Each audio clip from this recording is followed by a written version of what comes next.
Welcome to today's presentation, Mobile Security Playbook, How Secure Are You? My name is Nick Thompson and I will be your host today. And let's take a look at our agenda for the presentation here. First off, we're going to do a little overview of the Casper Suite. That's our main product, and if everyone's not exactly familiar with it, want to do just a brief overview of that. Then we're going to dive into iOS security in general, right? So since this is a mobile security playbook, we're going to focus on our mobile operating systems here, namely iOS. Then we're going to talk about MDM, mobile device management security, and how to enable extra security features there. Then we're going to talk about how do you balance the end user experience with corporate security or education security here. And again, finally, we'll wrap up with some Q&A. So let's dive into our first topic, which is, again, the Casper Suite overview. Now, our company is called Jamf Software. That's the name of our organization. And our tagline here is we help organizations succeed with Apple. And we've been doing this for a while. We've been doing this since 2002, really long before Apple products were popular, both in the enterprise and in mass in education. Now, how do we do this? Well, we do it with our main product called Casper Suite. So the name of the company is Jamf Software. Name of the product is Casper Suite. Now, the Casper Suite is just a set of administrative tools to help you manage your Apple devices. At the heart of this suite is something called the JSS, or the Jamf Software Server. That's the management server component. It also includes a set of apps that run natively on the Mac, and these are used for management by building packages for deployment, remote access to client machines, imaging, and as well as enrolling.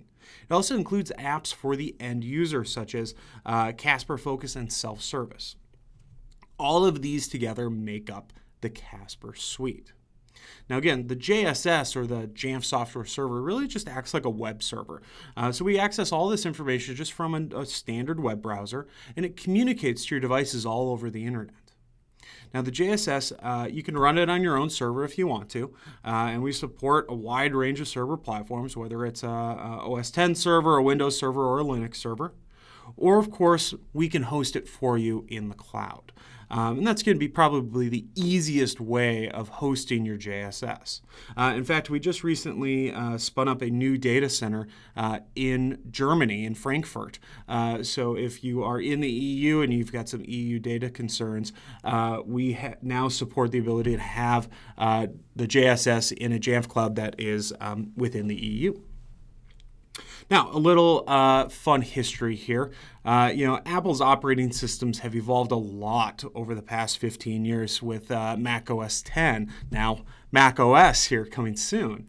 And of course, Apple added on top of that iOS, their mobile operating system, which has seen these iterative changes every single year. It has evolved a lot since the original iPhone. In fact, we now have two other mobile operating systems that are essentially now for our watches and for our TV. Now, we here at Jamf, we love supporting the new operating systems. So we've been putting out new versions of the Casper Suite to support major releases that Apple has had nearly every single release. In fact, we plan on, of course, supporting the new operating systems when they're released this fall. So when you're looking at management platforms for Apple, you want to make sure that they, of course, are keeping up with Apple's innovation here, and that's what we've been doing here at Jamf. Okay, on to our main topic now, iOS security. So what are some considerations for iOS security? Well, first off, we want to look at why iOS devices are coming into corporate environments in the first place. Now, we did a survey recently. We did an employee choice survey where we asked employers and employees, do they offer employee choice programs? And if so, what sort of devices are they choosing? Well, we overwhelmingly found that when given the choice, if an employee is given the choice that says, hey, what kind of device would you like to use at work? Almost 80%, 79% chose Apple devices, chose iOS specifically over Android, Windows, and Some people are still choosing BlackBerry. So it's important to understand this because employees want the same user-friendly experience at work that they experience at home, which is why iOS has been the most popular choice for employees when given a choice here. Now, of course, enterprises are also choosing iOS just for their corporate-owned devices. And they choose that for a number of different reasons, mainly because iOS has some of the fastest, most efficient mobile hardware out there. Apple's making their own processors, right? They're very, very fast. There's native hardware-based encryption on these things to keep your data secure, which we'll be talking about a lot more here. And of course, there's biometric security, such as their Touch ID, which is just really great for enabling long passwords on the lock screen, but being able to access your information really quickly by just using your fingerprint. Of course, there's productivity apps to make creating documents a whole lot easier, such as Microsoft Office for iOS. There's built-in support for all sorts of modern, secure wireless networking, including VPN and single sign-on. And you have support for all of your mail systems that you use, primarily, most likely, Microsoft Exchange for email, calendars, and contacts. Now you may say, okay, great, Nick, iOS is cool, but what about Android? Android is a great operating system. We don't want to knock it, of course. And it is really good for consumers. But when you look at using it for an enterprise commercial setting, there are a few worries out there. And mainly some of those worries deal with fragmentation and security. With fragmentation, only 10% of Android devices are on the current operating system. That's Marshmallow, compared to 84% that are on iOS 9. Now, both these operating systems came out around the same time, and yet only 10% of Android devices are on there. That makes it kind of difficult when managing app updates or managing security policies across multiple operating systems. With iOS, you can just play for the most up-to-date operating system because the majority of users are able to update to it because it's very easy to do that. Now, there are some security concerns around Android as well, too, and they namely deal with kind of the difference in their app security models and how Android reviews some apps compared to how Apple reviews apps. Android is a little bit more loose and will then be susceptible to developers creating apps that kind of fake popular apps, which then presents the need for looking at a mobile antivirus security. Versus iOS, there has yet to be a major iOS virus out there. Not to say it won't ever happen, but there's been far more on the Android side. So for these reasons, we just see organizations choosing iOS a lot more over Android. Again, good for consumers, but maybe not for corporate-owned scenarios here. Okay, what security features does iOS have built in? Well, as we talked before, there's encryption built in there. It's 256-bit hardware-based encryption. This stuff is strong, and it is automatically turned on when there is a passcode on the device. So this is really interesting. All you need to do is make sure you have a passcode on the device and encryption is on. It's also very transparent to the user. It really doesn't degrade performance at all. And you don't see that with other platforms as much, mainly with iOS because Apple controls the hardware and the software. The encryption is just so transparent to the users. There's, of course, built-in VPN. There's built-in client right in iOS, supports all the major protocols. And you can even assign VPN protocols to per app. This is pretty cool. That way you're not wasting network bandwidth on just general traffic. You can get it down to just per app. And of course, a lot of major iOS devices now have that Touch ID sensor with the secure enclave, which makes hacking it far more difficult. And Touch ID can even be used for app logins now. This is really great. Anytime I get an app that uses Touch ID for it, I really enjoy it because it's just a much better experience there. Okay, so now we know some of the iOS security considerations. Let's now talk about mobile device management security, or MDM.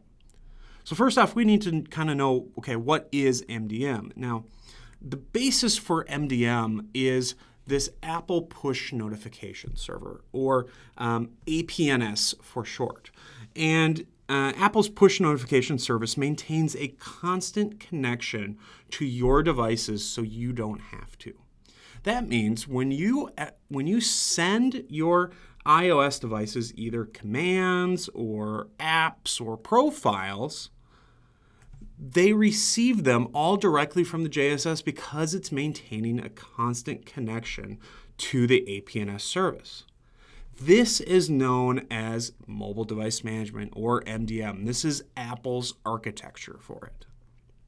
Now, what are some of the things that you can do with MDM? Well, you can do a lot of great stuff, namely kind of these broad categories here. It makes deployment a lot easier, so you can deploy devices. You can gather a lot of inventory data. You can configure these devices, all the settings on there. You can send it remote commands, and you could deploy apps, and you can ensure security on these devices. So, when you're looking at MDM and you're looking at personally owned devices or corporate owned devices, there's a concept that you need to be aware of, and that concept is called supervision. Now, what is supervision with iOS? Well, really, it's a special mode for iOS management. And it is recommended if you are using these devices for an organization. So if they're organization owned, it's recommended that you put your iOS devices into supervision. In fact, it's actually required for certain profiles out there. Apple is moving the management framework to this point where if you want to use MDM, it is highly, highly recommended that your devices are supervised because a lot of these profiles are moving over to the supervision model. So how do you enable supervision? Well, there's really two different ways to do it. You either use Apple's Device Enrollment Program, or known as DEP, or if you're on the school side of things, that's Apple School Manager. Or you can use the Apple Configurator tool, which means you have to hard plug in devices to your Macs over USB and then enable supervision mode. So DEP is the best way of doing that, and we'll talk a little bit more about that later on in the presentation here. Okay, so what happens now when your devices are supervised, they're ready for management? What do? Well, you use configuration profiles. Now, configuration profiles are really just how you tell the device how to behave. And while once you kind of had to manually configure these devices, MDM really lets you automate this process of configuring passcode settings and you name it. And profiles also have the ability to restrict things too. I've laid out just kind of broad categories of what these profiles look like. And since we're talking about security, it's important to highlight some of the more important security profiles that you'd want to use. Now, we talked earlier about how encryption is automatically turned on as long as you have a passcode on iOS devices. So probably one of the main profiles you want to use is, of course, turning on passcodes. You want to enforce a passcode on there. There's restrictions that you can turn on. You can restrict certain apps.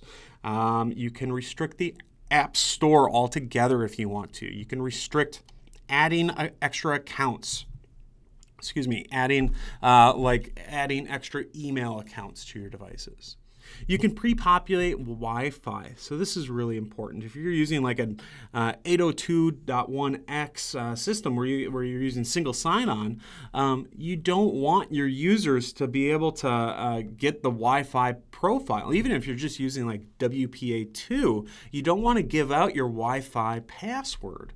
So what you can do is you bake it into these profiles and you just distribute it to all your devices, and they can join automatically, and the users never need to enter the Wi-Fi password. In fact, they can never even see it.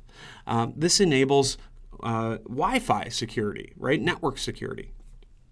If you're using VPN, you don't want your users having to enter in all that information. Well, you can just pre-populate that data for them. Of course, if you're giving them access to email accounts, you can reconfigure those as well too. And if an employee ever leaves, you can just take away that profile that has access to their mail so that they don't have access to the mail on that device anymore. In fact, it removes the mail data if you ever remove that profile. And if you're getting into certificates, you can do that as well too, and SCEP as well. So there's a really rich platform here for profiles. Now, how does this look in our product? Well, this is a screenshot of the JSS here. And right now I'm in the in the mobile devices tab, and I've got configuration profiles selected. This section here just shows what the profile does. Those are all those categories that we were looking at earlier. I then get to choose who gets these profiles, and then I choose how these profiles are installed. Namely, in this case here, just installed automatically. The user doesn't have to do anything. I have another option here where I can make it available in our SelfService App catalog, but it's really good to just make sure it's installed automatically in most cases. Okay, so that's configuration profiles. Another thing that you can do, of course, with MDM is you can take action on devices, say if they're lost or if they're stolen. And that's where management commands come into play. And these are some of the management commands that you can do. You could lock a device if it's missing. You can put it into lost mode now. Lost mode is really cool. It actually will completely lock the iPad and will start sending out GPS coordinates of the device. You can send commands to remote update iOS now. So if you want to make sure all your users upgrade to iOS 10 when it comes out in the fall, you can click one button and it will trigger the update on all of your iPads, making sure that they're all up to date. And of course, if a device is gone, completely gone, you can remote wipe it as well too. And thanks to how Apple has architected iOS, once you click remote wipe, all the data that's on that device is gone. It is scrambled. There is no way to really recover data on a device that has been remote wiped. So very secure, and it's really great to see Apple laying out MDM framework here to configure devices up front and to take care of devices in special scenarios if they're missing here. Okay, now beyond the device configurations, you're also going to want to make sure you have security with apps as well. If you're not familiar, Apple has a volume purchase program that lets you buy apps in bulk. And you can now license apps. So you don't have to necessarily hand over the ownership of the apps to your end users now, which means you don't necessarily have to use Apple IDs either, because you can deploy them directly to device. So depending on your security model, you're going to want to choose how you want to deploy apps to devices, whether you want them to be assigned to the device or whether you want them to be assigned to a user's Apple ID. But it's important to know that you can support either model now. Beyond just purchasing and assigning apps, you can also pre-configure apps. You get managed apps, as they're known as, and this is really just app-level control for IT. So you can pre-populate your apps now with various settings as long as that app developer supports it. And you can actually control the flow of data from apps to apps. This is known as managed open-in. And what it allows you to do is essentially disable stuff from the share sheets. So let's say I wanted to say, I don't want folks saving documents from our corporate email account into other cloud services. I could restrict that managed app. So if I get an attachment in email on my corporate email account, that share sheet, when I bring up the little share icon, wouldn't display apps that I have not pre-approved, essentially. So pretty cool stuff. Now, if you've ever ran into this scenario where you have an iPad that is locked from someone's Apple ID, you can actually bypass that activation lock as well, too. Now, there's a lot of caveats behind activation lock bypass, and namely those caveats are the device has to first be enrolled, so you can't just take a device off the street and bypass it, and that device had to have been supervised. But this is really great. So if you are deploying devices and they have already been managed and they were already supervised and you get it back and it's got someone's iCloud account signed into it, you can bypass that activation lock now. All right, so to recap with MDM here, you can do a lot of different things. With profiles, we talked about how you can enforce passcodes, Wi-Fi, VPN settings, and a whole bunch of other restrictions too, namely like restricting apps that are on the device. There's a lot of those commands that you can take if devices are missing or just need one-time actions, such as remote wipe, lock, lost mode, and update iOS. You get security at the app level now too, and there's other security options that are enabled, namely bypassing activation lock and built-in encryption. So really, mobile device management enables a lot of security tools, and you can do all of this with the Casper Suite, of course, because the Casper Suite is an MDM server. Okay, so let's go on to our final topic here, and that is how do you balance end user experience versus security policies? So when a new employee starts at an organization, what do they expect? Well, they expect something like this. They expect a box. They expect an iPad that would be the same setup experience that they would get from just buying the device directly from Apple. Thanks to Jamf and thanks to DEP, Device Enrollment Program, you can do exactly this. This is how we deploy iPads to our new employees here at Jamf. IT actually writes a little love note to them. And this is all enabled thanks to DEP. Now, DEP is a program that Apple provides. It's a free program. You just have to sign up for it. And then you purchase your iPads either directly from Apple or you order them through a reseller that supports DEP. So ask your resellers, hey, do you guys support DEP? And as long as your country is supported, and Apple's adding a lot of countries, they support most of Europe, you can do this exact experience here. So this is what it looks like when a user turns on an iPad for the first time. So it boots up like normal and it enters the setup assistant, the familiar setup assistant. They simply just choose their language and they choose their country, but then they also need to choose Wi-Fi. And this is necessary because the device actually needs to talk to some sort of network. So it's recommended here that you maybe use like a guest network or an open network for this, and then you can have it switch over to your corporate Wi-Fi later. Next, the iPad is just simply flagged for enrollment. So it receives this configuration screen right here, and it will say your organization will automatically configure your iPad. And the users can't skip this step at all. It is mandatory. After this step, it grabs the profile from the MDM server, in this case, of course, the Casper Suite, and it installs it right on the device.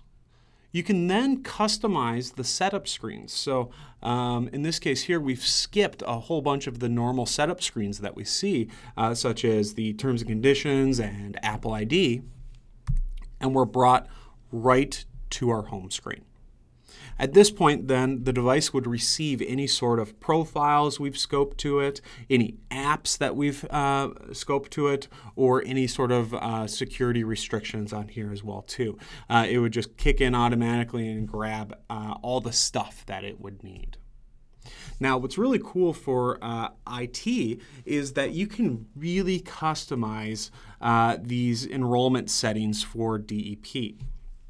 So you can do a lot of great stuff. You can, of course, change the display to show your organization name. You could have new devices just be automatically assigned.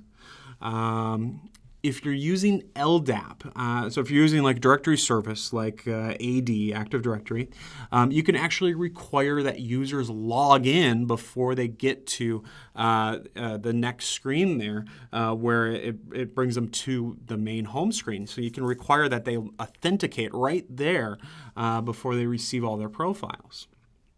You can, of course, make MDM mandatory. You can prevent the removal of the MDM profile so devices can't fall out of management. As we talked about earlier, this is where you can make sure devices are supervised. In fact, you can prevent even iTunes pairing if you want to, and you can skip all those setup screens that you normally see. And so this whole process works really great. If a user ever resets their device, it's just going to go through the same setup process again, and it's going to grab the MDM profile again. So this is pretty much bulletproof in terms of users wiping the device on their own as well. Okay. So once you have these devices enrolled and set up, what do you want? What do they need to do? Well, they need to normally get apps and they need to get extra settings, and that's where our SelfService app comes into play. So this is a screenshot of SelfService, which comes part of the Casper Suite. And really what it enables you to do is to have your own sort of app store for apps and for profiles that you would like to give to your users. Really simple interface. Users just simply tap on what they need and install it. And it's going to then trigger an installation from the JSS.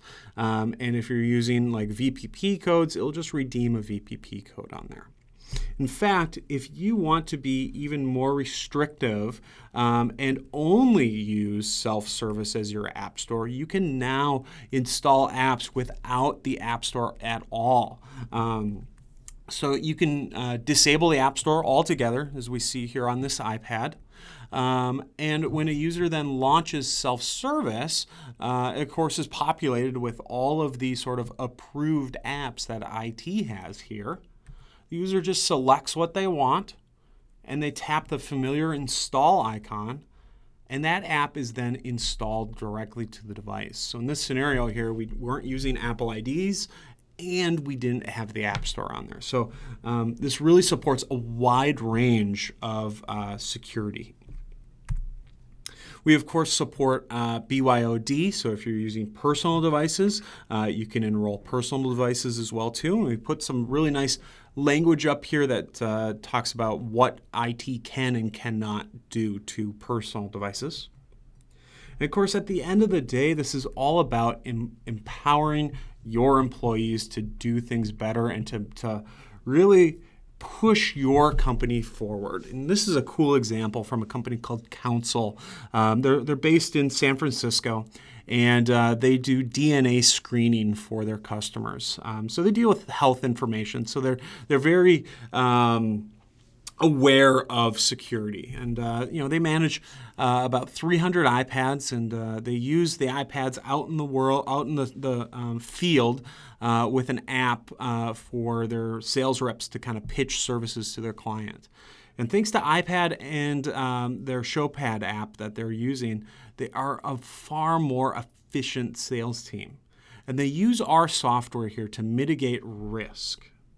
And you can see some really great quotes from their IT manager here and their field trainer about what they're doing with these things. It's just using Jamf, DEP, and MDM has made it far easier, has made us far more efficient for a small IT team. So it's really all about what you end up doing with these devices, and I just wanted to highlight this story because it's so cool. And if you want to watch a video on this, we have a video link on our website.